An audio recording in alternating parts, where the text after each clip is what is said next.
എല്ലാ PMC മലയാളം പ്രേക്ഷകർക്കും ഇന്നത്തെ പ്രത്യേക ധ്യാന യാത്രയിലേക്ക് സ്വാഗതം.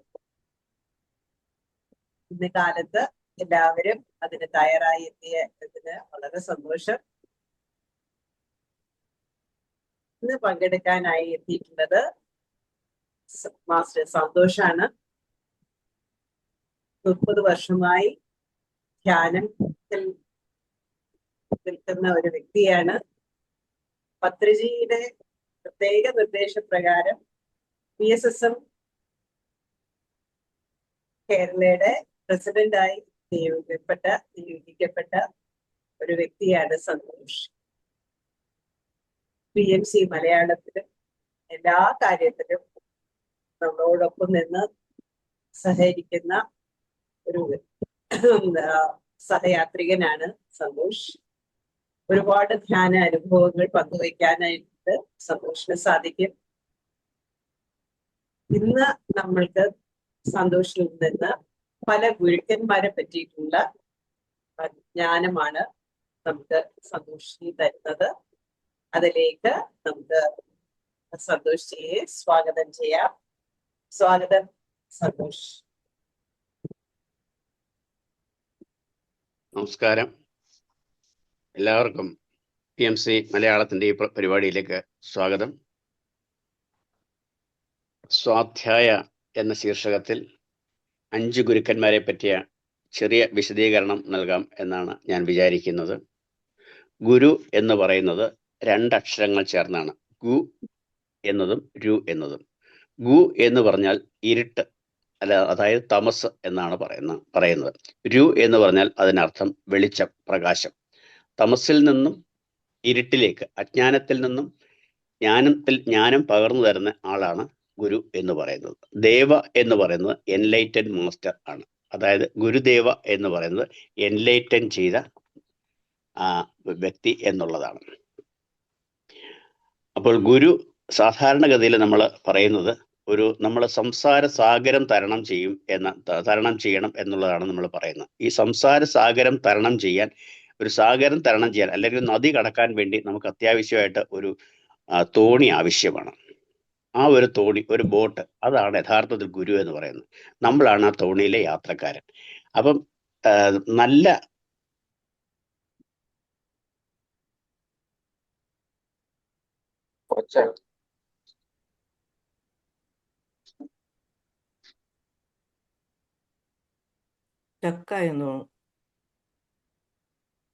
നല്ല ഗുരുക്കന്മാർ ഒരു കാരണവശാലും എന്നെ ആരാധിക്കണം എന്ന് പറയാറില്ല.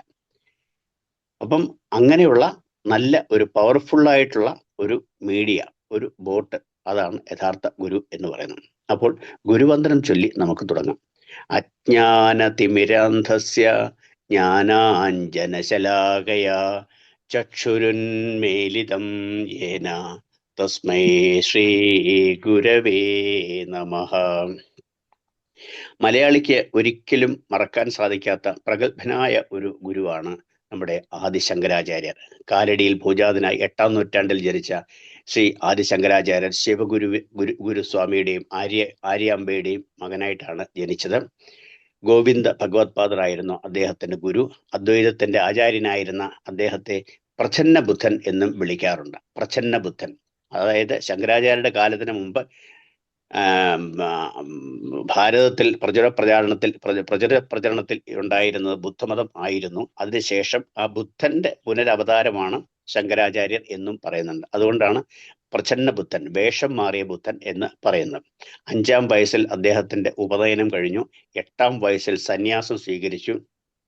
അപ്പോൾ മുതൽ നാരായം കൊണ്ട് അദ്ദേഹം എഴുതി തുടങ്ങി എന്നാണ് പറയുന്നത്. 18 വയസ്സായപ്പോഴേക്കും അദ്ദേഹം എഴുതാനുള്ളതെല്ലാം എഴുതി കഴിഞ്ഞു. അത് 8 മുതൽ 18 വയസ്സ് വരെ അദ്ദേഹം എഴുത്തിന്റെ സമയമായിരുന്നു. നാരായം കൊണ്ട് പനയോലയിലാണ് അദ്ദേഹം എഴുതിയിരുന്നത്. എന്തൊക്കെയാണ് അദ്ദേഹത്തിന്റെ രചനകൾ? പ്രസ്ഥാനത്രയങ്ങൾക്ക് സംസ്കൃത ഭാഷ്യം രചിച്ചു എന്നുള്ളതാണ് അദ്ദേഹം ചെയ്ത പ്രധാനപ്പെട്ട കാര്യം. പ്രസ്ഥാനത്രയങ്ങൾ ഏതൊക്കെയാണ്? 3 കാര്യങ്ങൾ. 1 ഉപനിഷത്ത്, 2 ഭഗവത്ഗീത, 3 ബ്രഹ്മസൂത്രം. ഈ ഉപനിഷത്ത് അറിയാമല്ലോ, സംശയരഹിതമായ യാഥാർത്ഥ്യത്തിന് സമീപമായിട്ടുള്ള കാര്യങ്ങളെയാണ് ഉപനിഷത്ത് എന്നതുകൊണ്ട് ഉദ്ദേശിക്കുന്നത്. വേദങ്ങളുടെ സാരാംശമാണ് ഉപനിഷത്തുകൾ. 1180ഓളം ഉപനിഷത്തുകൾ നിലവിലുണ്ടെങ്കിലും 108 അതിൽ ഏറ്റവും വിശിഷ്ടമാണെന്ന് പറയുന്നു. അതിൽ തന്നെ 10 വളരെ വിശിഷ്ടമാണെന്ന് പറയുന്നു, ദശോപനിഷത്തുകൾ എന്നുള്ളതാണ് പറയുന്നത്. ഇത് കൂടാതെ ഭജഗോവിന്ദം, സൗന്ദര്യലഹരി, മറ്റ് സ്തോത്രങ്ങൾ എല്ലാം അദ്ദേഹം എഴുതിയിരുന്നു. 18 വയസ്സ് മുതൽ 32 വയസ്സ് വരെയാണ് അദ്ദേഹം ഉണ്ടായിരുന്നത്. അതായത് 32ാമത്തെ വയസ്സിൽ അദ്ദേഹത്തിന്റെ ഫിസിക്കൽ ബോഡിയോട് വിട പറഞ്ഞു എന്നുള്ളതാണ് പറയുന്നത്. അപ്പൊ അതിനകം തന്നെ അദ്ദേഹം എന്തെല്ലാമാണ് ആർജിച്ചത്? 4 ആശ്രമങ്ങൾ സ്ഥാപിച്ചു. പുരി, ദ്വാരക, ബദരി, ശൃംഗേരി. ഈ 4 ആശ്രമങ്ങൾ സ്ഥാപിച്ചു എന്ന് പറയുമ്പോൾ ഭാരതത്തിന്റെ വിവിധ ഭാഗങ്ങളിലാണ് അദ്ദേഹം ആ മഠങ്ങളെ സ്ഥാപിച്ചത്. ഇപ്പൊ ഈ സ്ഥലങ്ങളിലൊക്കെ ഒന്ന് പോയി വരണമെങ്കിൽ നമുക്ക് തന്നെ അറിയാം, നമുക്ക് ഒരു സ്ഥലത്ത് തന്നെ പോയിട്ട് വരുമ്പോൾ തന്നെ എത്ര ദിവസങ്ങൾ പിടിക്കും. അദ്ദേഹത്തിന്റെ ഈ ചെറിയ പ്രായത്തിൽ തന്നെ ഇത്രയും സ്ഥലങ്ങളൊക്കെ എങ്ങനെയാണ് അദ്ദേഹം സന്ദർശിച്ചത്? അദ്ദേഹത്തിന്റെ യാത്ര ധ്യാനത്തിൽ കൂടിയായിരുന്നു. ധ്യാന മാർഗമായിരുന്നു അദ്ദേഹത്തിന് പ്രധാനമായിട്ടുണ്ടായിരുന്നത്. ഈ ധ്യാനം പരിശീലിച്ചു കഴിഞ്ഞപ്പോഴത്തേക്ക് അദ്ദേഹത്തിന് ആകാശ യാത്രകൾ സാധ്യമായി എന്നാണ് പറയുന്നത്. നമുക്കറിയാം 8ാം നൂറ്റാണ്ടിലൊന്നും സ്കൂട്ടറോ കാറോ ബൈക്കോ വിമാനമോ ഒന്നും ഇല്ലായിരുന്നു. അപ്പൊ അദ്ദേഹത്തിന്റെ യാത്ര എങ്ങനെയായിരുന്നു? ആകാശ യാത്രയായിരുന്നു. ആകാശ യാത്രയിൽ അദ്ദേഹം മെഡിറ്റേഷനിൽ കൂടി ആർജിച്ച എനർജി വെച്ചിട്ട് അദ്ദേഹം അന്തരീക്ഷത്തിലേക്ക് ഉയരുകയും അവിടുന്ന് അന്തരീക്ഷത്തിൽ കൂടെ യാത്ര ചെയ്യുകയാണ് ചെയ്തിരുന്നത്. അപ്പൊ ആ ഒരു സമയത്ത് ഒരിക്കലൊരു സംഭവം ഉണ്ടായ കൂടെ ഞാൻ പങ്കുവെക്കാമെന്ന് വിചാരിക്കുന്നു. ഗുരുവായൂർ അമ്പലത്തിൽ പോകാത്ത ആരും ഈ കൂട്ടത്തിലുണ്ടെന്ന് എനിക്ക് തോന്നുന്നില്ല. ഗുരുവായൂർ അമ്പലത്തിന്റെ വടക്കേ നടയിൽ ശങ്കരാചാര്യരുടെ ഒരു പ്രതിമ വെച്ചിട്ടുണ്ട്. ഗുരുവായൂർ അമ്പലത്തിന്റെ വടക്കേ നടയിൽ ശങ്കരാചാര്യരുടെ പ്രതിമയ്ക്ക് മുകളിലായി ഇപ്പോൾ അത് കോൺക്രീറ്റ് റൂഫിംഗ് ആണ്. അവിടെ ഒരു സ്ക്വയർ വെച്ചിട്ടുണ്ട്, ഒരു ചെറിയൊരു സ്ക്വയർ. ആ സ്ക്വയർ എന്ന് പറയുന്നത് മുമ്പൊരു തവണ ഈ ശങ്കരാചാര്യർ കൂടുതലും ശൈവക്ഷേത്രങ്ങളിലാണ് ഈ ക്ഷേത്ര പൂജാവിധികളും കാര്യങ്ങളൊക്കെ പകർന്നു നൽകിയെന്നാണ് പറയുന്നത്. അപ്പൊ അങ്ങനെ ഒരു തവണ ഗുരുവായൂരൊന്നും അദ്ദേഹം പോകത്തില്ലായിരുന്നു. അദ്ദേഹം അങ്ങനെ ആകാശമാർഗേണ ഗുരുവായൂരുടെ മുകളിൽ കൂടി ഇങ്ങനെ പോയിക്കൊണ്ടിരുന്നപ്പോൾ ഗുരുവായൂരപ്പൻ അദ്ദേഹത്തെ മേളിൽ നിന്ന് കാലെ പിടിച്ച് താഴോട്ട് വലിച്ചു എന്നാണ് പറയുന്നത്. എന്നിട്ട് പറഞ്ഞു, എന്താണ് ഇവിടെ വരാത്തത്? ഇവിടെ വന്ന് ഇവിടുത്തെ കാര്യങ്ങൾ കൂടെ ഒന്ന് റെഡിയാക്കിയിട്ട് പോകണം, ഇവിടുത്തെ പൂജാവിധികളും കാര്യങ്ങളും കൂടെ ഒന്ന് ശരിയാക്കിയിട്ട് പോകണം എന്ന് പറഞ്ഞു. ശരി, അങ്ങനെ ആവട്ടെ എന്ന് പറഞ്ഞ് അദ്ദേഹം അതെല്ലാം ചെയ്തിട്ടാണ് പോയത്. അപ്പം ആകാശമാർഗേണ പോകുന്ന ശങ്കരാചാര്യരെ കാലിൽ പിടിച്ച് അദ്ദേഹം താഴേക്ക് വലിച്ചു എന്നുള്ള സ്മരണയ്ക്ക് വേണ്ടി ഈ ശങ്കരാചാര്യരുടെ പ്രതിമയുടെ ഫ്രണ്ടിലുള്ള വടക്കേ നടയിൽ, ഗുരുവായൂരമ്പലത്തിന്റെ വടക്കേ നടയിൽ ശങ്കരാചാര്യരുടെ പ്രതിമയ്ക്ക് ഫ്രണ്ടിൽ മുകളിലുള്ള കോൺക്രീറ്റിൽ ഇപ്പോഴും ഒരു ചെറിയൊരു സ്ക്വയർ ഉണ്ട്. മുമ്പ് ഓല കൊണ്ടുണ്ടാക്കിയ ഷെഡുകളൊക്കെ ആയിരുന്നിരിക്കാം, പക്ഷെ ഇപ്പോഴും അതിന്റെ സ്മാരകമായിട്ട് അവിടെ ഒരു ചെറിയ സ്ക്വയർ ഇട്ടിട്ടുണ്ട്. മുമ്പൊരു ദ്വാരം ഉണ്ടായിരുന്നു, ഇപ്പം ഒരു ചെറിയ സ്ക്വയർ ആണ് ഇട്ടിരിക്കുന്നത്. ഗുരുവായൂർ അമ്പലത്തിൽ പോകുന്നവരെ ശ്രദ്ധിച്ചോളുക, ശങ്കരാചാര്യരുടെ ആ ഒരു വരവിന്റെ അനുസ്മരണമായിട്ട് വെച്ചിരിക്കുന്നതാണ് ആ ഒരു സ്ക്വയർ. ഇനി ചിന്മയാനന്ദ സ്വാമിയെ പറ്റിയാണ് ഞാൻ പറയുന്നത്. വളരെ ചുരുക്കിയേ പറയുന്നുള്ളൂ, കാരണം വിശദമായിട്ട് പറയാനുള്ള സമയം നമുക്കില്ല. ചിന്മയാനന്ദ സ്വാമി നമ്മുടെ മലയാളിയുടെ ഒരു സ്വകാര്യ അഹങ്കാരമാണ്. അദ്ദേഹം എറണാകുളം സ്വദേശിയായിരുന്നു. ബാലകൃഷ്ണ മേനോൻ എന്നായിരുന്നു അദ്ദേഹത്തിന്റെ പേര്. 1916 അദ്ദേഹം ജനിച്ചത്. ആധുനിക ഭാരതത്തിലെ പ്രശസ്തനായ ഒരു ആത്മീയ ഗുരുവായിരുന്നു അദ്ദേഹം. പഠനകാലത്ത് കുസൃതിയായിരുന്നു. ശിവാനന്ദ സ്വാമികളുടെയും തപോവനാനന്ദ സ്വാമികളുടെയും ശിഷ്യത്വത്തിലൂടെയാണ് അദ്ദേഹം എൻലൈറ്റൻ ആയത്. ഹിമാലയത്തിൽ വെച്ചാണ് അദ്ദേഹം എൻലൈറ്റൻ ആവുന്നത്. അദ്ദേഹത്തിന്റെ പേര് അവിടെ വെച്ചാണ് ചിന്മയാനന്ദ എന്ന നാമത്തിൽ കൂടെ പ്രചാരം ശ്രദ്ധിച്ചത്. ഉപനിഷത്തും ഭഗവത്ഗീതയും ഈ 2 കാര്യങ്ങളുടെയും ലളിതമായ പ്രഭാഷണങ്ങൾ കൂടിയാണ് അദ്ദേഹം പ്രശസ്തനായത്. അത് ഭാരതത്തിനകത്തും പുറത്തും അദ്ദേഹം ഗീതാജ്ഞാന യജ്ഞങ്ങൾ നടത്തി. ഇന്നലെ സുപ്രിയാജി നമ്മളെ പഠിപ്പിച്ചിരുന്നു BMI എന്നുള്ളൊരു പ്രിൻസിപ്പിൾ, ബോഡി മൈൻഡ് ഇന്റലക്ട് എന്ന കൺസെപ്റ്റ്. അത് അദ്ദേഹം ഒരു ദിവസം എടുത്താണ് അദ്ദേഹം പഠിപ്പിക്കുന്നത്. അദ്ദേഹത്തിന്റെ വലിയൊരു ക്ലാസ് ആണ് ബോഡി മൈൻഡ് ഇന്റലക്ട് എന്ന് പറഞ്ഞ് അതിനെപ്പറ്റി പഠിപ്പിക്കുന്നത്. ചിന്മയ മിഷൻ സ്ഥാപിച്ചതും അദ്ദേഹമാണ്. അദ്ദേഹത്തിന്റെ ഗീത ഈരടികൾ വളരെ കർണാനന്ദപരമാണ്. ഭഗവത്ഗീതയുടെ ആ ഒരു ഈണം, ചിന്മയ മിഷന്റെ ഈണം നല്ല രസകരമാണ്. ഗീതയിലെ ആദ്യത്തെ വരി ഞാനൊന്ന് ചൊല്ലാം. ധർമ്മക്ഷേത്രേ കുരുക്ഷേത്രേ സമവേതായുയുത്സവ മാമകാ പാണ്ഡവാശ്ചൈവ കിമകുർവത സഞ്ജയ. ഇനി വിവേകാനന്ദ സ്വാമികളെ പറ്റി പറയാതിരിക്കാൻ നിവൃത്തിയില്ല. അദ്ദേഹം ബംഗാളിയായിരുന്നു. കൽക്കട്ടയിൽ വിശ്വനാഥ ദത്തയ്ക്കും ഭുവനേശ്വരി ദേവിക്കും മകനായി 1863 ജനുവരി 12-നാണ് അദ്ദേഹം ജനിച്ചത്. ഗുരു ശ്രീരാമകൃഷ്ണ പരമഹംസനായിരുന്നു. ഉത്തമ ഗുരുശിഷ്യ ബന്ധമായിരുന്നു അവർ തമ്മിലുള്ളത്. അതിനെപ്പറ്റി പറയുന്നത്, ഒരു പുഴുവിൽ നിന്നും സുന്ദരമായ ഒരു പൂമ്പാറ്റ എങ്ങനെ ഉണ്ടാകുമോ അതുപോലെയായിരുന്നു നരേന്ദ്രൻ. അത്രയ്ക്ക് വളരെ ഇതായിട്ടുള്ള വ്യക്തിത്വമായിരുന്നു അദ്ദേഹത്തിന് ഉണ്ടായിരുന്നു. ധ്യാനാവസ്ഥയിൽ ഏകാഗ്രതയ്ക്ക് തടസ്സം നിന്ന ചില കാര്യങ്ങളെ പറ്റി അദ്ദേഹത്തിന്റെ പുസ്തകങ്ങളിൽ പറയുന്നുണ്ട്. ധ്യാനമായിരുന്നു അദ്ദേഹത്തിന്റെയും ജീവിത രീതി. ഒരിക്കൽ ഗുരുവിനോടൊപ്പം തന്നെ അദ്ദേഹം ധ്യാനം ചെയ്തുകൊണ്ടിരുന്നപ്പം സമീപത്തുള്ള ഒരു ചണമില്ലിലെ സൈറൺ അദ്ദേഹത്തിന് മെഡിറ്റേഷനിൽ ഏകാഗ്രതയ്ക്ക് തടസ്സം സൃഷ്ടിച്ചു. അപ്പൊ ഗുരുവിനോട് പറഞ്ഞു, എനിക്ക് ആ ശബ്ദം വലിയ ബുദ്ധിമുട്ടാണ്. അപ്പൊ ഗുരു പറഞ്ഞു, നീ ആ ശബ്ദത്തിൽ ശ്രദ്ധ കേന്ദ്രീകരിക്കുക, ഏകാഗ്രമായിട്ടിരിക്കുക, അത് പിന്നെ അങ്ങനെ നീ മെഡിറ്റേഷൻ ചെയ്യുക എന്ന് പറഞ്ഞു. അങ്ങനെ അദ്ദേഹം ചെയ്തു. അദ്ദേഹത്തിനെ അന്ന് ആ മനസ്സിനെ നിയന്ത്രണത്തിലാക്കി. മറ്റൊരിക്കൽ ധ്യാനത്തിന് ശരീരബോധം ഏകാഗ്രതയെ തടസ്സപ്പെടുത്തുന്നു എന്ന് തോന്നി. അപ്പോൾ ശിഷ്യന്റെ നെറ്റിയിൽ വിരലമർത്തിക്കൊണ്ട് രാമകൃഷ്ണൻ പറഞ്ഞു, ഇനി നീ ഇതിൽ ശ്രദ്ധ കേന്ദ്രീകരിച്ചു, ഈ വേദനയിൽ നീ ശ്രദ്ധ കേന്ദ്രീകരിച്ചോളാൻ പറഞ്ഞു. അപ്പൊ അങ്ങനെ നരേന്ദ്രൻ ചെയ്തു, അതിലും വിജയിച്ചു. അപ്പൊ ഈ 1-2 സംഭവങ്ങളാണ് അദ്ദേഹത്തിന്റെ ആ മെഡിറ്റേഷൻ ലൈഫിൽ ഇങ്ങനെ എനിക്ക് വളരെ ടച്ചിങ് ആയിട്ട് തോന്നുന്നത്. അതാണ് നിങ്ങളുമായിട്ട് ഞാൻ പങ്കുവച്ചത്. അതുപോലെ തന്നെ അവരുടെ ഒരു സംസാര മധ്യത്തില് ഈ പ്രണയത്തെ പറ്റി ഒരു സംസാരം വന്നു. ഗുരു ശിഷ്യന്മാരുടെ ഇടയിൽ പ്രണയം, രാധയും കൃഷ്ണനും തമ്മിലുള്ള പ്രണയം. അപ്പൊ അതില് രാമകൃഷ്ണ പരമഹംസം വിവേകാനന്ദനോട് പറഞ്ഞിരുന്നൊരു കാര്യമാണ്, രാധയ്ക്ക് കൃഷ്ണനോടുള്ള പ്രണയം വളരെ പ്രസിദ്ധമാണ്, അത് വളരെ സ്ട്രോങ്ങും ആയിരുന്നു. എങ്ങനെയെന്ന് പറഞ്ഞാൽ നമ്മുടെ ജീവാത്മാവിന് പരമാത്മാവിനോട് ഉള്ള പ്രണയം പോലെ തന്നെയായിരുന്നു. അതായത് നമ്മുടെ ജീവാത്മാവിന് പരമാത്മാവിനോട് ഉള്ള ഗാഠമായ പ്രണയം അതുതന്നെയായിരുന്നു രാധയ്ക്ക് കൃഷ്ണനോടുണ്ടായിരുന്നെന്ന് നമുക്ക് മനസ്സിലാക്കാൻ അല്പം പ്രയാസമാണ്. എന്നാൽ പോലും ഒരു വലിയ ഒരു തത്വം അതിൽ കൂടെ പറഞ്ഞിട്ടുണ്ടായിരുന്നു. പിന്നെ വിവേകാനന്ദനെ പറ്റി പറയുമ്പോൾ 1893 ചിക്കാഗോ പാർലമെന്റ് ഓഫ് റിലിജൻസിലെ സല്യൂട്ടേഷൻ നമുക്ക് ഒരിക്കലും മറക്കാൻ കഴിയില്ല. My dear brothers and sisters of America, അമേരിക്കയിലെ എൻ്റെ പ്രിയപ്പെട്ട സഹോദരി സഹോദരന്മാരെ, standing ovation of the audience for about 2 minutes. അത്രയ്ക്ക് പ്രസിദ്ധമായിരുന്ന ആ ഒരു കാര്യം വിവേകാനന്ദനെ പറ്റി ഓർക്കുമ്പോൾ നമുക്ക് ആർക്കും മറക്കാൻ സാധിക്കില്ല. 1902 ജൂലൈ 2-ന് 39-ാമത്തെ വയസ്സിൽ ധ്യാനാവസ്ഥയിൽ ഇരുന്നു കൊണ്ടാണ് വിവേകാനന്ദ സ്വാമികൾ സമാധിയായത്. ഇനി അടുത്തതായിട്ട് ഞാൻ പറയാൻ ഉദ്ദേശിക്കുന്നത്, 4-മത് പറയാൻ ഉദ്ദേശിക്കുന്ന സ്വാമി രാമ എന്ന ഗുരുവിനെ പറ്റിയാണ്. പലരും കേട്ട് കാണും. ഒരു ഹിമാലയൻ ഗുരുവായിരുന്നു സ്വാമി രാമ. 1925 വടക്കേ ഇന്ത്യയിൽ ജനിച്ച് ഹിമാലയത്തിൽ ജീവിച്ച സ്വാമി രാമ 71-ാമത്തെ വയസ്സിലാണ് സമാധിയായത്. ഗുഹാക്ഷേത്രങ്ങളിലും വാരാണസി, ഇംഗ്ലണ്ട് എന്നിവിടങ്ങളിലും വിദ്യാഭ്യാസം ചെയ്തിട്ടുണ്ട് അദ്ദേഹം. കേവ് മൊണാസ്ട്രികളിൽ ഡീപ്പ് മെഡിറ്റേഷൻ പ്രാക്ടീസ് ചെയ്ത ഗുരുദേവനാണ് അദ്ദേഹം.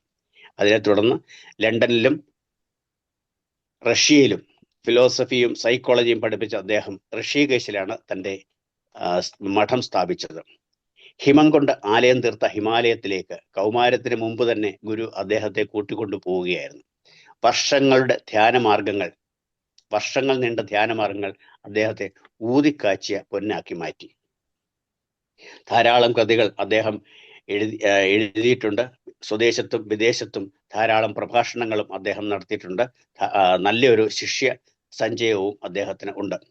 മണിക്കൂറുകളോളം ധ്യാനം ചെയ്തിരുന്ന, അപ്പൊ അദ്ദേഹത്തിന്റെ ധ്യാന എക്സ്പീരിയൻസിനെ പറ്റി 1-2 എക്സ്പീരിയൻസിനെ പറ്റി ഞാൻ പറയാം. ധ്യാനം ചെയ്തിരുന്ന അദ്ദേഹത്തിന്റെ ഇരിപ്പിടത്തിന് സമീപം ഒരിക്കൽ ഒരു മൂർഖൻ പാമ്പെത്തി. അദ്ദേഹം ധ്യാനം ചെയ്തുകൊണ്ടിരിക്കുന്നു. അടുത്ത് മൂർഖൻ പാമ്പ് ഭണം വിടർത്തി തൊട്ടടുത്ത് നിൽക്കുന്നു, 2 അടി ദൂരെ. ഇടയ്ക്ക് കണ്ണു തുറന്ന അദ്ദേഹം നോക്കിയപ്പോൾ മൂർഖൻ പാമ്പിനെ കണ്ട് അതൊക്കെ സാവധാനം മാറി ഓടി ഗുരുവിന്റെ അടുത്തെത്തി. അപ്പൊ ഗുരുവിനോട് പറഞ്ഞു, എനിക്കിത് ഇങ്ങനൊരു അനുഭവം ഉണ്ടായിരുന്നു. അപ്പൊ ഗുരു പറയുകയാണ്, ധ്യാനത്തിലിരിക്കുന്ന വ്യക്തികൾക്ക് സമീപം ചില ജീവികളും ധ്യാനത്തിന്റെ അവസ്ഥയിലേക്ക് വരും. നമുക്ക് പുതിയൊരു അറിവാണ്.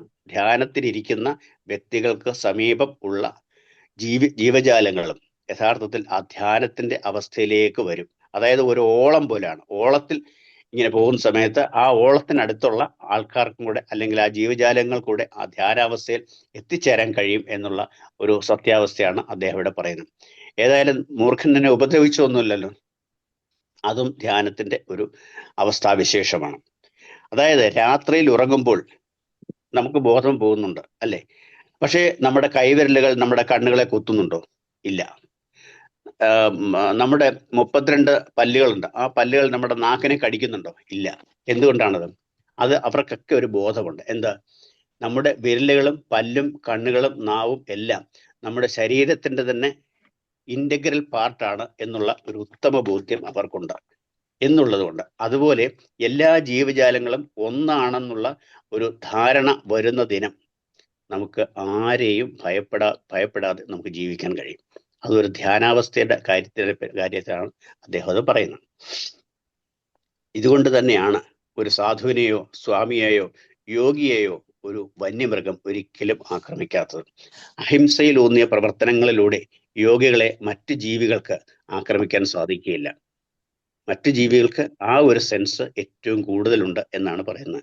നമ്മൾ പറയും മനുഷ്യനാണ് ഏറ്റവും കൂടുതൽ ബുദ്ധി വിവേകം ഉള്ളതെന്ന് പറയും. പക്ഷെ എന്നാൽ പോലും മറ്റ് ജീവികൾക്ക് ഈ സഹജീവികളോടുള്ള ആ ഒരു അടുപ്പം, ഈ അഹിംസയിലൂന്നിയ അടുപ്പം, ഈ ധ്യാനത്തിലൂന്നിയ അടുപ്പം ഒരിക്കലും നമുക്ക് മറക്കാൻ സാധിക്കില്ല എന്നുള്ളതാണ് പറയുന്നത്.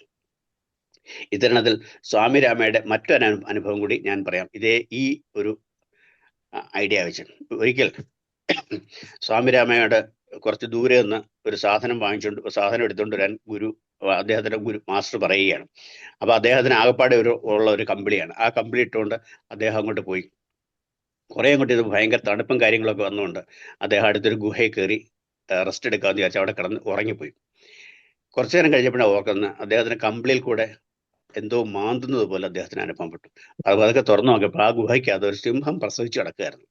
അതിന്റെ കുട്ടികൾ 3-4 കുട്ടികൾ അദ്ദേഹത്തിന്റെ പുതപ്പയിൽ ഇങ്ങനെ മാന്തുകയായിരുന്നു. അതായത് അവർക്ക് ഒരു കൗതുകം ബന്ധം. ഇദ്ദേഹം എന്ത് ചെയ്തു? ഉടൻ തന്നെ ഉണർന്നിട്ട് ആ സിംഹക്കുട്ടികളെ ലാളിക്കാൻ തുടങ്ങി. അവയെ തടവുകയും ഉമ്മ ഒക്കെ ചെയ്യാനൊക്കെ തുടങ്ങി. അപ്പൊ അവർക്കും വലിയ സന്തോഷമായി. അവരും ഇദ്ദേഹത്തിന്റെ കൂടി ഇങ്ങനെ കളിക്കാൻ കാര്യങ്ങൾ. ഒരല്പസമയം കഴിഞ്ഞപ്പോൾ ഗുഹയുടെ പുറത്ത് ഒരു ചെറിയൊരു മുരൾച്ച.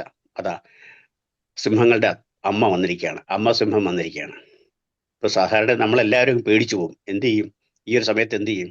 അദ്ദേഹം സാവധാനം സിംഹക്കുട്ടികളെയൊക്കെ ഒന്നുകൂടെ തടവി ഉരുമ്മ വെച്ച് സൈഡിലോട്ട് വെച്ചിട്ട് പതുക്കെ ആ കമ്പിളി എടുത്ത് കമ്പിളി എടുത്ത് ചുരുട്ടിയെടുത്ത് പതുക്കെ ആ ഗുഹാദ്വാരത്തിന്, ഗുഹയ്ക്കകത്ത് ഒറ്റ വാതിലല്ലേ ഉള്ളൂ, വേറെ വാതിലൊന്നുമില്ലല്ലോ, പതുക്കെ ഗുഹാദ്വാരത്തിന്റെ അടുത്തേക്ക് ചെന്ന സമയത്ത് അമ്മ സിംഹം എന്താ ചെയ്യുന്ന പറഞ്ഞാൽ കുറച്ച് വഴി മാറി നിന്നു എന്നാ പറയുന്നത്. അപ്പൊ അദ്ദേഹം ഇപ്പുറത്തെ വഴി കൂടെ സാവധാനം നടന്നങ്ങ് പോയി. കുറച്ച് ദൂരം ചെന്നിട്ട് പതുക്കെ തിരിഞ്ഞു നോക്കിയപ്പോഴത്തേക്ക് അമ്മ സിംഹം ചെന്ന് കുഞ്ഞുങ്ങളെ വെല്ലാളിക്കുന്നു. അതായത് അമ്മ സിംഹത്തിന് അറിയാമായിരുന്നു എന്ത്, ഇത് ഒരു നമ്മുടെ ശല്യക്കാരനായ വ്യക്തിയല്ല, നല്ലൊരു വ്യക്തിയാണ്, എൻ്റെ കുഞ്ഞുങ്ങളെ ലാളിക്കുകയൊക്കെ ചെയ്തതാണ്, അപ്പൊ നല്ലൊരു വ്യക്തിയാണെന്ന് അറിയാമായിരുന്നു. അപ്പൊ യഥാർത്ഥത്തില് അത്രയും ഒരു പവറും കാര്യങ്ങളും ഒക്കെ ഉള്ളൊരു വ്യക്തിയെ സംബന്ധിച്ച് അഹിംസയിൽ ഊന്നിയ പ്രവർത്തനങ്ങളുള്ള ഒരു വ്യക്തിയെ പറ്റി മറ്റ് ജീവജാലങ്ങൾക്കും അറിയാം എന്നുള്ളതാണ് അതിൻ്റെ ഒരു ഇത് നമുക്ക് മനസ്സിലാക്കാൻ കഴിയുന്നത്. അതുപോലെ ഒരു സാധാരണ മനുഷ്യന്റെ ദുസ്വഭാവങ്ങൾ, പ്രധാനപ്പെട്ട ദുസ്വഭാവങ്ങളെ പറ്റി സ്വാമിരാമ പറയുന്നുണ്ട്. 2 ദുസ്വഭാവങ്ങളാണ് സാധാരണ മനുഷ്യർക്കുള്ളത്. ഒന്ന് ഈഗോ, 2 സെൽഫിഷ്നെസ്. ഈ 2 കാര്യങ്ങളെ പറ്റി സ്വാമി എപ്പോഴും പറയാറുണ്ട്. ഈ 2 കാര്യങ്ങൾ ഉള്ളവർക്ക് ഒരിക്കലും വിജയിക്കാൻ കഴിയില്ല. ജീവിതത്തിൽ മാത്രമല്ല ഒരിക്കലും എവിടെയും വിജയിക്കാൻ കഴിയില്ല എന്ന് അദ്ദേഹം പറയുന്നുണ്ട്. ഇപ്പൊ ഇത് മാറാൻ എന്താണ് ചെയ്യേണ്ടത്? സത്സംഗം ചെയ്യണം, സത്സംഗങ്ങളിൽ പങ്കെടുക്കണം. അതുപോലെ സറണ്ടർ ചെയ്യണം. നമ്മൾ സാധാരണ മെഡിറ്റേഷനിലെല്ലാം പറയുന്നതാണ്, നന്ദി പറയുന്നതിനോടൊപ്പം തന്നെ നമ്മൾ സറണ്ടർ ചെയ്യുകയും കൂടെ വേണം എന്ന് പറയുന്നുണ്ട്. ആ സറണ്ടറിങ്ങും ഈ സത്സംഗവും, ഈ 2 കാര്യങ്ങൾ വഴി മാത്രമേ ഒരു സാധാരണ മനുഷ്യന്റെ സ്വാർത്ഥതയും അതുപോലെ അഹങ്കാരവും ഒരുവിൽ നിന്ന് അകന്നു പോവുകയുള്ളൂ എന്ന് അദ്ദേഹം പറയുന്നുണ്ട്. സ്വാമിരാമയുടെ കഴിഞ്ഞിട്ട് നമുക്ക് അഞ്ചാമത്തെ വ്യക്തിയിലേക്ക് വരാം. അഞ്ചാമത്തെ വ്യക്തി മറ്റാരുമല്ല, നമ്മുടെ ബ്രഹ്മർഷി സുഭാഷ് പത്രജി. പത്രജിയെ പറ്റി എല്ലാവർക്കും കൂടുതൽ അറിയാം, എന്നാലും ഞാൻ പത്രജിയുടെ ലൈഫ് ഹിസ്റ്ററിയും കാര്യങ്ങളൊക്കെ ജസ്റ്റ് ഒന്ന് ചെറുതായിട്ടൊന്ന് പറയാം. 1947 നവംബർ 11-നാണ് ആന്ധ്രാപ്രദേശിലെ നിസാമാബാദിൽ ശ്രീമതി സാവിത്രി ദേവിയുടെയും ശ്രീ രമണ റാവുവിന്റെയും മകനായി സുഭാഷ് പത്രി ജനിച്ചത്. ബോധൻ, സെക്കൻഡറാബാദ് എന്നിവിടങ്ങളിലെ വിദ്യാഭ്യാസത്തിന് ശേഷം ഒരു മൾട്ടിനാഷണൽ അഗ്രികൾച്ചർ കമ്പനിയിൽ അദ്ദേഹം ജോലിക്ക് കയറി. ശ്രീ ചന്ദ്രശേഖറിൽ നിന്നും ഫ്ലൂട്ടും പത്മഭൂഷൺ ശ്രീപാദ പിനാക്കിനിയിൽ നിന്നും സംഗീതവും അദ്ദേഹം അഭ്യസിച്ചു. 1974 സ്വർണമാല ദേവിയെ വിവാഹം കഴിച്ചു. 1978 പരിണീതയും 1982 പരിമളയും മക്കളായി ജനിച്ചു. 1979 ലോബ്സങ് രാംബായുടെ യു ഫോർ എവർ എന്ന ബുക്ക് വായിച്ച് അദ്ദേഹം എൻലൈറ്റൻഡ് ആയി. പത്രജി പലപ്പോഴും പറയാറുണ്ട്, നിങ്ങൾ എപ്പോഴും വായിക്കേണ്ട ഒരു പുസ്തകമാണ് you forever written by Lobsang Rampa. അത് നിങ്ങൾ വായിച്ചിരിക്കണമെന്ന് പത്രജി എപ്പോഴും പറയാറുണ്ട്. അദ്ദേഹത്തിന്റെ ആധ്യാത്മിക സഹചാരി ശ്രീ രാമചന്ന റെഡ്ഡിയും ഗുരു ശ്രീ സദാനന്ദ യോഗിയും ആയിരുന്നു. 1980 മുതൽ കർണൂലിൽ സ്പിരിച്വൽ ടീച്ചിങ് അദ്ദേഹം ആരംഭിച്ചു. 1992 ജോബ് റിസൈൻ ചെയ്ത് ഫുൾ ടൈം മെഡിറ്റേഷൻ ടീച്ചറായി മാറി. തുടർന്നുള്ള അദ്ദേഹത്തിന്റെ ചരിത്രം നമുക്ക് എല്ലാവർക്കും അറിയാം. കേരളത്തിൽ അദ്ദേഹം എല്ലാ വർഷവും വരുമായിരുന്നു. ആദ്യകാലങ്ങളിൽ കേരളത്തിൽ ട്രാവൻകൂർ പിരമിഡ് സ്പിരിച്വൽ സൊസൈറ്റി നടത്തിയിരുന്നത് master Rajan, master Girija, master Minood, master Deepa, master Supriya എന്നിവർ ചേർന്നാണ്. പിന്നീട് അത് പിരമിഡ് സ്പിരിച്വൽ സൊസൈറ്റീസ് മൂവ്മെന്റായും ഇപ്പോഴ് അത് യൂട്യൂബ് വഴി നമ്മുടെ PMC മലയാളമായും നമ്മുടെ സംഘടന വളർന്നിരിക്കുന്നു. 150ഓളം ഡയറക്റ്റ് മെമ്പേഴ്സും നമുക്ക് ഇപ്പോൾ ഉണ്ട്. ആനാപാനസതി മെഡിറ്റേഷനെ പറ്റി, സയൻസ് ഓഫ് മെഡിറ്റേഷനെ പറ്റിയും അദ്ദേഹം പറയാറുണ്ട്. Science of meditation 3 laws of മെഡിറ്റേഷനെ പറ്റിയും അദ്ദേഹം പറയാറുണ്ട്. ഒന്നാമത്തത് ബി വിത്ത് ദ ബ്രത്ത് എന്നുള്ളതാണ്. രണ്ടാമത്തത് in meditation our mind becomes empty. മൂന്നാമത്തേത് to the empty mind the cosmic energy flows എന്നാണ് അദ്ദേഹം പറയുന്നത്. Then the third eye will be opened. ഇതാണ് അദ്ദേഹം സയൻസ് ഓഫ് മെഡിറ്റേഷനിൽ പറയുന്നത്. ഗുരുക്കന്മാർ ഇനിയും ധാരാളം നമുക്കുണ്ട്. അതുപോലെ തന്നെ പത്രജി പറഞ്ഞ വേറൊരു കാര്യം കൂടിയുണ്ട്, പ്രധാനപ്പെട്ട കാര്യം. ഓരോരുത്തരും അവരവരുടെ വയസ്സ് എത്രയുണ്ടോ അത്രയും മിനിറ്റ് ഒരു സ്ട്രെച്ചിൽ മെഡിറ്റേഷൻ ചെയ്യണം എന്ന് പറയുന്നു. 20 വയസ്സുള്ള ഒരു വ്യക്തി ഒറ്റ തവണ മെഡിറ്റേഷൻ ചെയ്യുമ്പോൾ 20 മിനിറ്റ് ചെയ്തിരിക്കണം. 40 വയസ്സുള്ള ഒരു വ്യക്തി ഒറ്റ സ്ട്രെച്ചിൽ 40 മിനിറ്റ് മെഡിറ്റേഷൻ ചെയ്യണം എന്നും പറയാറുണ്ട്.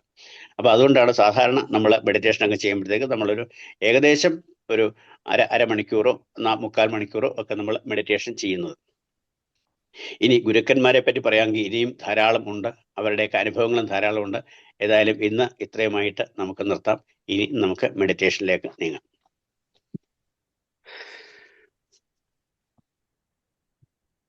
കണ്ണടയൊക്കെ മാറ്റി വെക്കുക. മെഡിറ്റേഷനിലേക്ക് നമുക്ക് പോകാം. കാലുകൾ ക്രോസ് ചെയ്ത് വെക്കുക.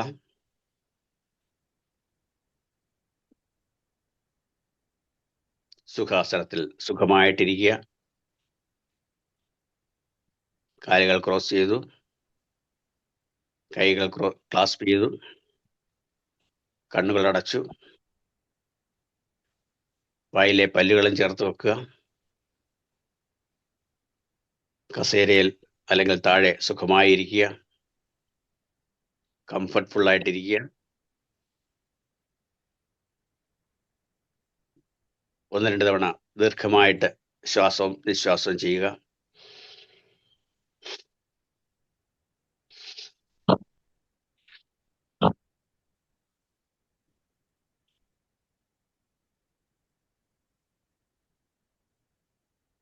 സാവധാനം നമ്മുടെ നോർമൽ ശ്വാസത്തിൽ ശ്രദ്ധിക്കുക. It is coming inside and it is going outside.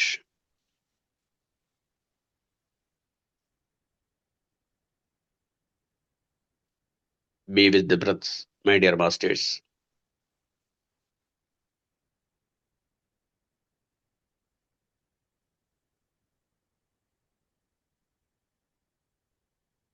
നമ്മുടെ നോർമൽ ശ്വാസം, the normal breath, the subtle breath, the simple breath, the natural breath. No Puragam, no Kumbhagam, no Rejagam. Be with our normal breath. It is coming inside and going outside through our nose. Coming in and going out. In and out. In and out. In and out.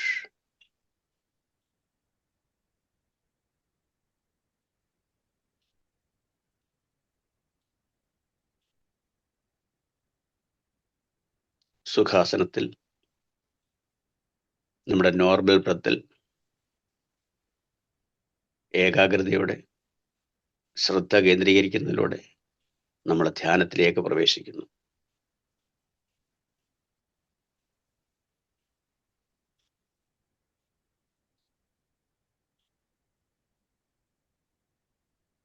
യോഗയിൽ ശവാസനത്തിന് തുല്യമാണ് നമ്മുടെ meditation posture.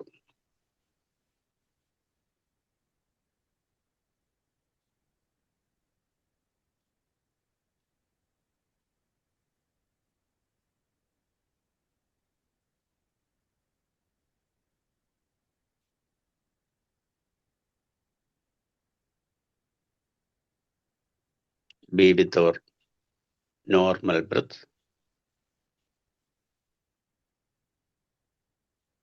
Slowly avoid the unwanted thoughts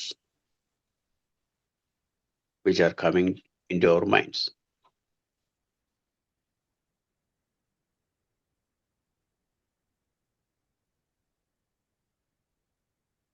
ജലാശയത്തിലെ പൊടിപടലങ്ങൾ, പായലുകൾ എന്നിവ നമ്മൾ നീക്കുന്നത് പോലെ മനസ്സിലേക്ക് വരുന്ന ചിന്തകളെ ദയവായി അകറ്റി നിർത്തുക. വീണ്ടും ശ്വാസത്തിലേക്ക് മാത്രം, നമ്മുടെ സ്വന്തം ശ്വാസത്തിലേക്ക് മാത്രം നമ്മുടെ മനസ്സ് കോൺസെൻട്രേറ്റ് ചെയ്യുക.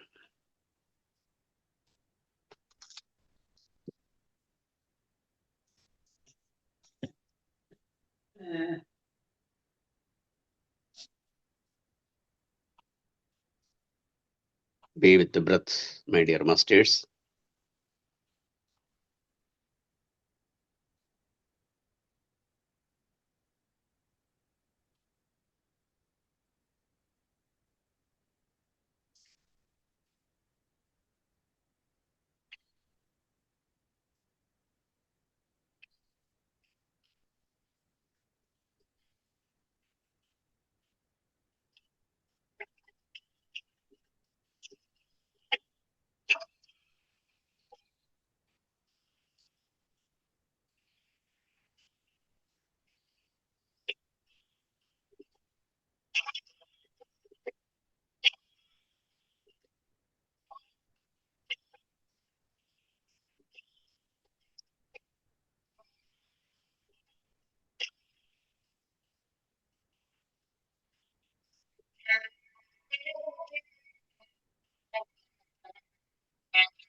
Be with the breath, my dear masters.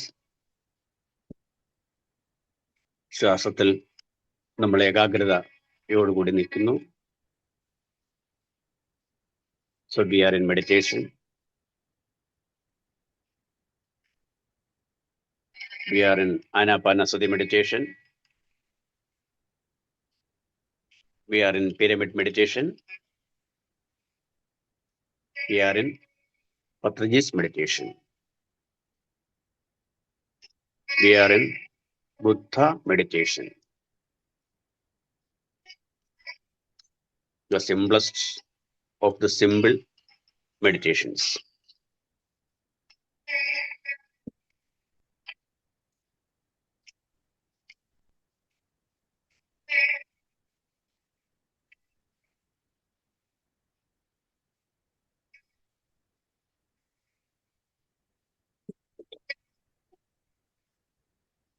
ചിന്തകളില്ലാതെ ശ്വാസത്തിൽ മാത്രം ശ്രദ്ധ കേന്ദ്രീകരിക്കുമ്പോൾ നമ്മൾ സ്റ്റെപ്പ് ബൈ സ്റ്റെപ്പായിട്ട് ഡീപ്പസ്റ്റ് മെഡിറ്റേഷനിലേക്ക് പോകുന്നു. ധ്യാനത്തിന്റെ ആഴങ്ങളിലേക്ക് നമ്മൾ ഇറങ്ങിച്ചെല്ലുന്നു.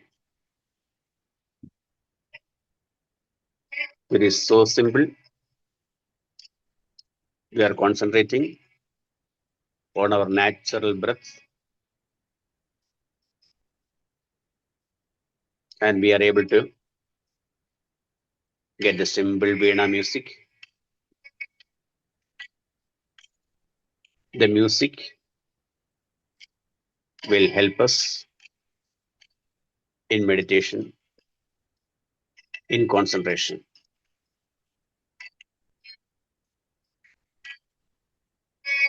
Be with the breath, my dear friends.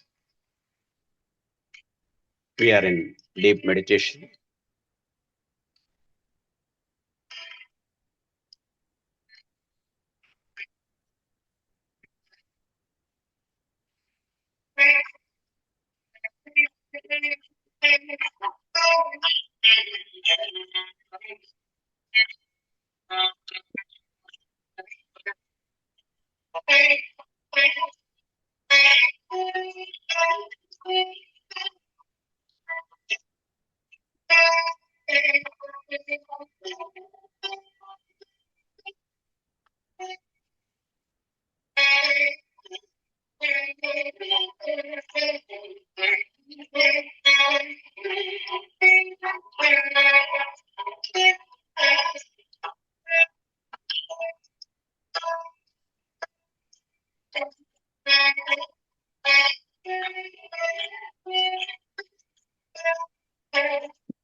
Be with the breath.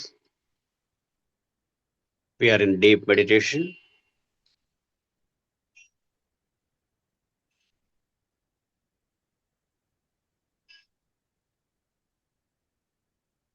മഹാഗുരുക്കന്മാരെല്ലാവരും ചെയ്ത ധ്യാനമാണ് നമ്മളും ഇന്ന് അഭ്യസിക്കുന്നത്.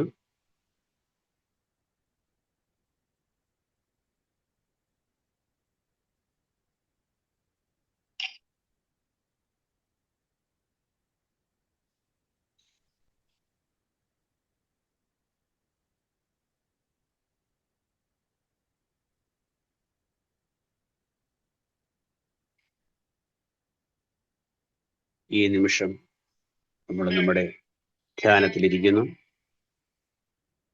മറ്റ് ചിന്തകളൊന്നുമില്ല.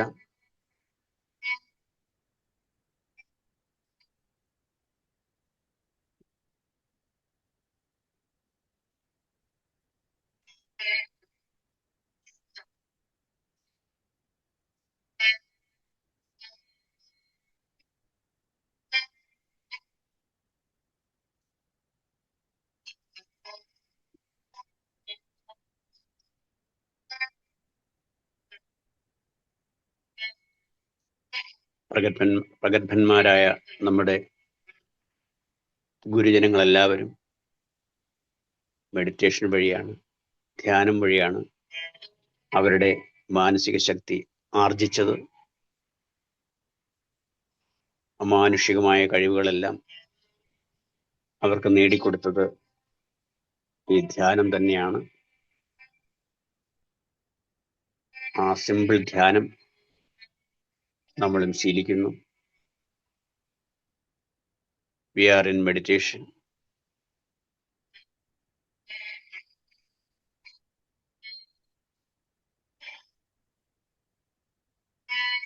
ശങ്കരാചാര്യ സ്വാമികളുടെ ആകാശയാത്രകൾ, വിവേകാനന്ദ സ്വാമിയുടെ ചിക്കാഗോ പ്രസംഗങ്ങൾ,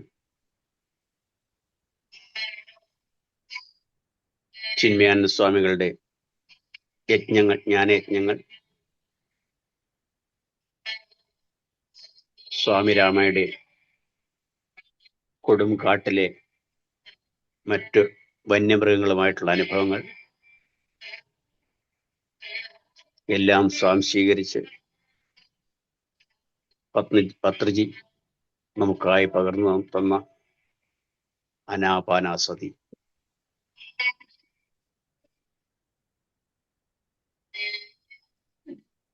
ഇതുപോലുള്ള കഴിവുകൾ നേടിയെടുക്കാൻ പത്രിജി നമുക്കായി നൽകിയ ആനാപാനസതി. പത്രിജിയാകുന്ന തോണിയിൽ നമുക്ക് സംസാര സാഗരം കടക്കാം. പത്രിജി പറയുന്നു, നിങ്ങൾ തന്നെ തുഴയണം, ഞാൻ എൻ്റെ ഒരു തോണി മാത്രമാണ്. You are the creator of your own life. ധ്യാനമാർഗത്തിലൂടെ ചരിച്ചു കഴിഞ്ഞു കഴിഞ്ഞാൽ cosmic energy will be flowing into our body.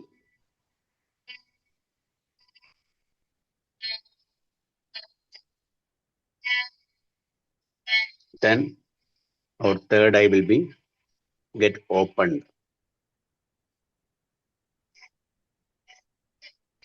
Then signals of third eye opening, we know that we have to practice. At present, be with the breath. Hear the Veena recital. Go deep into meditation.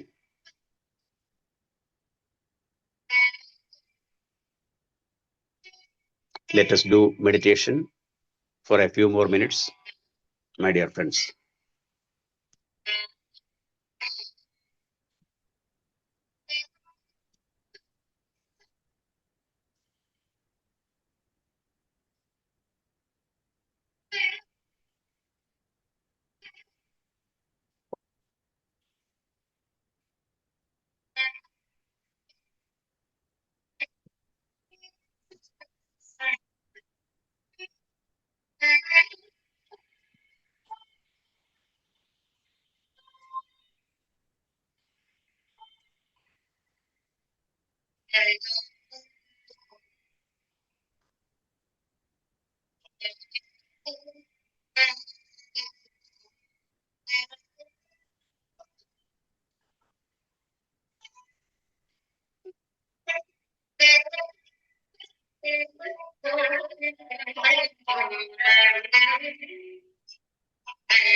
Santhosh sir ഒന്ന് മ്യൂട്ടായിട്ടുണ്ടേ, അതൊന്ന് മാറ്റണേ.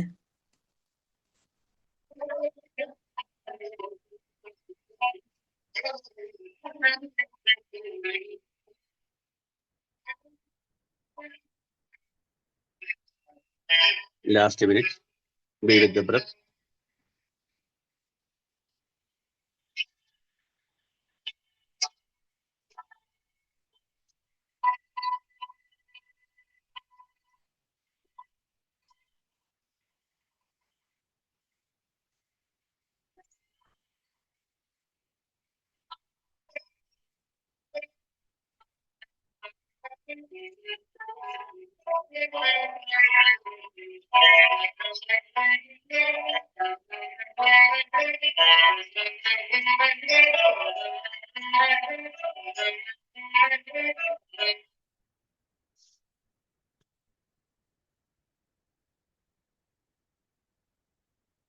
ഇന്നത്തെ meditation നമുക്ക് നിർത്താനുള്ള സമയമായി. ദയവായി മെഡിറ്റേഷനിൽ നിന്ന് നമുക്ക് പുറത്തേക്ക് വരാം. Be with the breath.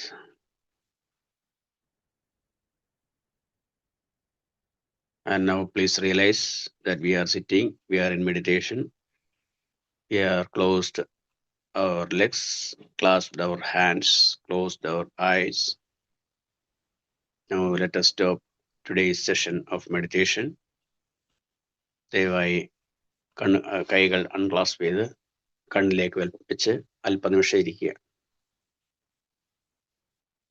10, 9, 8, 7, 6, 5, 4, 3, 2, 1, 0. ദയവായി കൈകൾ മാറ്റി സാവധാനം ഒരു പുഞ്ചിരിയോടുകൂടി കണ്ണുകൾ തുറക്കുക.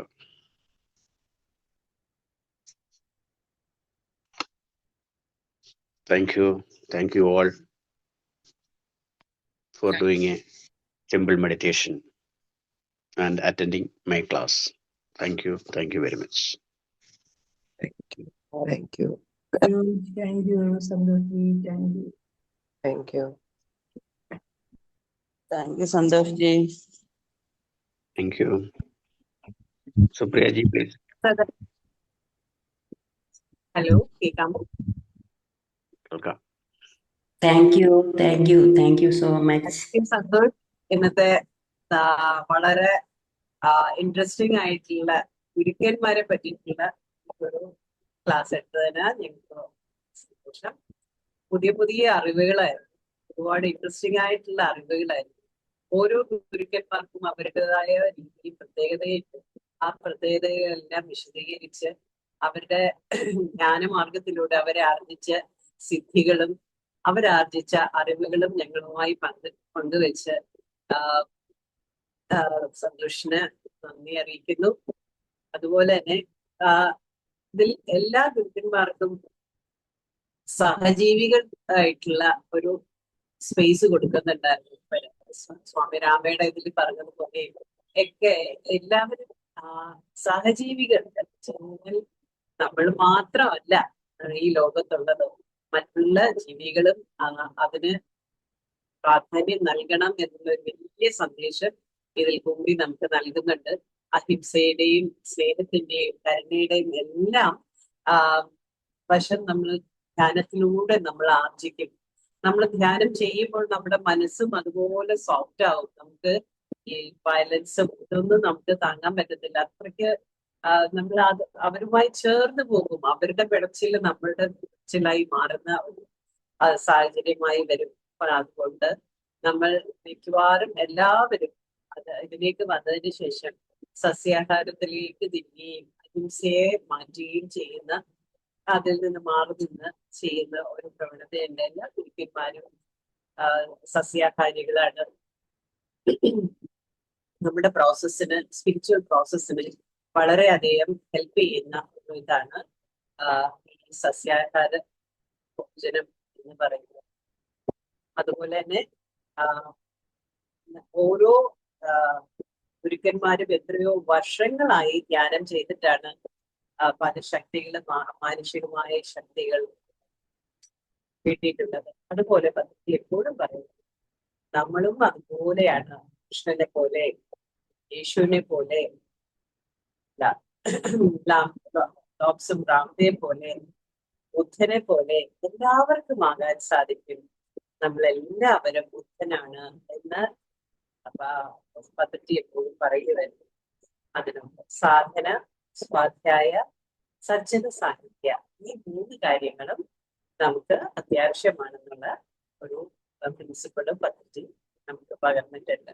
അപ്പൊ അതിന്റെ ഭാഗമായി ഈ 14 ദിവസത്തെ ഈ ധ്യാനയാത്രയിൽ നമ്മൾ ആർജിക്കുന്ന അറിവുകളും നമ്മൾ ആർജിക്കുന്ന ധ്യാനശക്തിയും എല്ലാവരും ഉൾക്കൊണ്ട് അതിലെല്ലാവർക്കും ഗുണമുണ്ടാകട്ടെ എന്ന് ആശംസിച്ചുകൊണ്ട് PMC മലയാളത്തിന്റെ ഈ ധ്യാനയാത്രയ്ക്ക് നമുക്ക് ഇന്നത്തെ ധ്യാനയാത്രയ്ക്ക് നന്ദി പറഞ്ഞുകൊണ്ട് ഇന്ന് പങ്കുചേർന്നിട്ടുള്ള എല്ലാവർക്കും നന്ദി പറഞ്ഞുകൊണ്ട് പ്രത്യേകം നന്ദി സന്തോഷ്, മാസ്റ്റർ സന്തോഷിന്.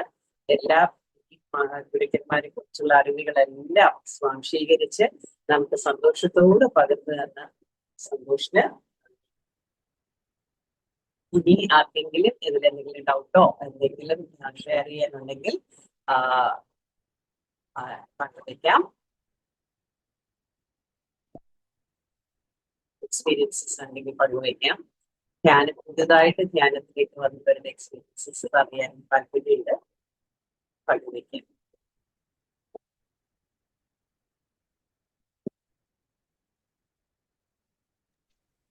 ആർക്കെങ്കിലും എക്സ്പീരിയൻസ് ഷെയർ ചെയ്യാനോ അല്ലെങ്കിൽ എന്തെങ്കിലും അഭിപ്രായം പറയാനോ ഉണ്ടെങ്കിൽ പറയാനുള്ള സമയമാണ്. നമുക്കിനിയും വളരെ കുറച്ച് സമയമേ ഉള്ളൂ. നമ്മൾ 7 മണി വരെ പറഞ്ഞേക്കുന്നത്, 6:59 എന്തെങ്കിലും പറയാനുണ്ടെങ്കിൽ പറയാം, അല്ലെന്നുണ്ടെങ്കിൽ നമുക്ക് നിർത്തിയിട്ട് നാളത്തെ ക്ലാസ്സിലേക്ക് പോകാം. ശ്രീകലാജി, നാളത്തെ ക്ലാസ് ആരുടെയാണെന്നാ പറഞ്ഞേ? നാളത്തെ പാവനാജിയുടെ. ആർക്കെങ്കിലും എന്തെങ്കിലും പറയാനുണ്ടെങ്കിൽ പറഞ്ഞോളൂ, ചോദിക്കാനുണ്ടെങ്കിൽ ചോദിച്ചോളൂ. ഇന്നത്തെ ക്ലാസ് നന്നായിരുന്നു. Thank you Santhosh sir. Thank you. ഇന്നത്തെ ക്ലാസ് നല്ലതായിരുന്നു സന്തോഷ് ജി. 5 ഗുരുക്കന്മാരെ പറ്റി ഞങ്ങൾക്ക് അറിയാൻ പാടില്ലാത്ത ഒരുപാട് കാര്യങ്ങൾ പറഞ്ഞു തരുന്നതിന് സന്തോഷ് ജിക്ക് ഒരുപാട് താങ്ക്സ്. സുപ്രിയാജി. ഇതാണ് സ്വാമിയായ രാമസ്വാമിയെ നമുക്ക് അറിയില്ലായിരുന്നു, ആദ്യമായിട്ട് കേൾക്കുവാണ്. ആ വിവരണമൊക്കെ നമുക്ക് പറഞ്ഞതിൽ ഒത്തിരി നന്ദി പറയാണ്. Thank you. ഇന്നത്തെ ക്ലാസ് സൂപ്പറായിരുന്നു. അറിയാത്ത അറിവുകളെല്ലാം കിട്ടി. വളരെ വളരെ സന്തോഷം. Thank you so much. Santhosh ji, ഗുരുവായൂരൊക്കെ പോകുമ്പോ അവിടെ ഇങ്ങനെ ഒരു സംഭവം ഉണ്ടായിരുന്നു. ഇനി പോകുമ്പോ വേണം ശ്രദ്ധിക്കാനായിട്ട്. ഇതുവരെ തീർച്ചയായിട്ടും ശ്രദ്ധിക്കണം. ഇതൊക്കെ നമുക്ക് നമ്മുടെ പ്രത്യക്ഷത്തിലുള്ള ചില കാര്യങ്ങളാണ്. അപ്പം ഗുരുവായൂർ ചെന്നിട്ട് എന്നോട് ചോദിക്കണ്ട, അവിടെയുള്ള ആൾക്കാരോട് ചോദിക്കുക. അവിടെയുള്ള ആൾക്കാരോട് ചോദിക്കുക, എന്താണ് മുകളിലത്തെ ആ സ്ക്വയർ, ശങ്കരാചാര്യ സ്വാമികളുടെ പ്രതിമയുടെ മുമ്പിലുള്ള സ്ക്വയർ എന്താണെന്ന് ചോദിക്കുക. അവരത് പറഞ്ഞു തരും. അവിടുത്തെ പഴയ ആൾക്കാരെ, പഴയ സ്റ്റാഫൊക്കെ ഉണ്ടെങ്കിൽ അവർ പറഞ്ഞു തരും എന്തുകൊണ്ടാണ് അത് വന്നതെന്ന്. അതൊക്കെ നമുക്ക് പ്രത്യക്ഷമായിട്ടുള്ള ചില കാര്യങ്ങളാണ്. ശങ്കരാചാര്യരുടെ ആകാശ സഞ്ചാരത്തിനെ പറ്റിയുള്ള ആ ഒരു റീസൺ കൂടെയാണത്.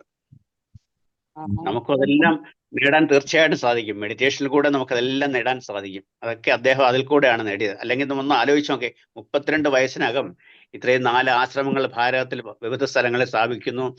ദ്വൈത സിദ്ധാന്തം തെറ്റാണെന്നും അദ്വൈത സിദ്ധാന്തമാണ് ശരിയാണെന്നും ഒക്കെ പറഞ്ഞ് വാദിക്കുകയും എല്ലാ സ്ഥലങ്ങളിലും മൂകാംബികയിലായാലും കാശ്മീരിലായാലും ചെന്ന് സർവജ്ഞ പീഠമൊക്കെ കയറിയ അദ്ദേഹം അത്ര നമ്മുടെ മലയാളി ആണെന്നുള്ളത് നമുക്ക് വളരെ ഇതായിട്ട് അഭിമാനിക്കാം. പക്ഷേ നമുക്കും അതുപോലെ ആ രീതിയിൽ തന്നെ ശരിക്കും പറഞ്ഞാൽ നമുക്കും ആ രീതിയിലൊക്കെ ഉയരാൻ സാധിക്കും എന്നുള്ളതാണ് നമ്മുടെ ആ മെഡിറ്റേഷനിൽ കൂടെ, നമ്മുടെ ആ ധ്യാന രീതിയിൽ കൂടെ. അതിനൊക്കെ ഉപോത്ബലകമായ കാര്യങ്ങളാണ്. ഇതൊക്കെയാണ് ശരിക്കും നമ്മൾ കുറെ കാര്യങ്ങൾ മനസ്സിലാക്കേണ്ട ചില കാര്യങ്ങൾ. അതപ്പോൾ എനിക്ക് കുറച്ച് സ്ട്രൈക്ക് ചെയ്ത കാര്യങ്ങൾ ഞാൻ നിങ്ങളുമായിട്ട് പങ്കുവെക്കുകയാണ് ചെയ്തത്. Thank you Santhosh, thank you so much. Thank you. ശരി, ഇപ്പോൾ ഇന്നത്തെ ധ്യാനയാത്ര നമുക്ക് ഇന്ന് അവസാനിപ്പിക്കാം. നാളെ എല്ലാവരെയും നാളെ ധ്യാനയാത്രയ്ക്ക് സ്വാഗതം ചെയ്യുന്നു. Thank you. ബൈ.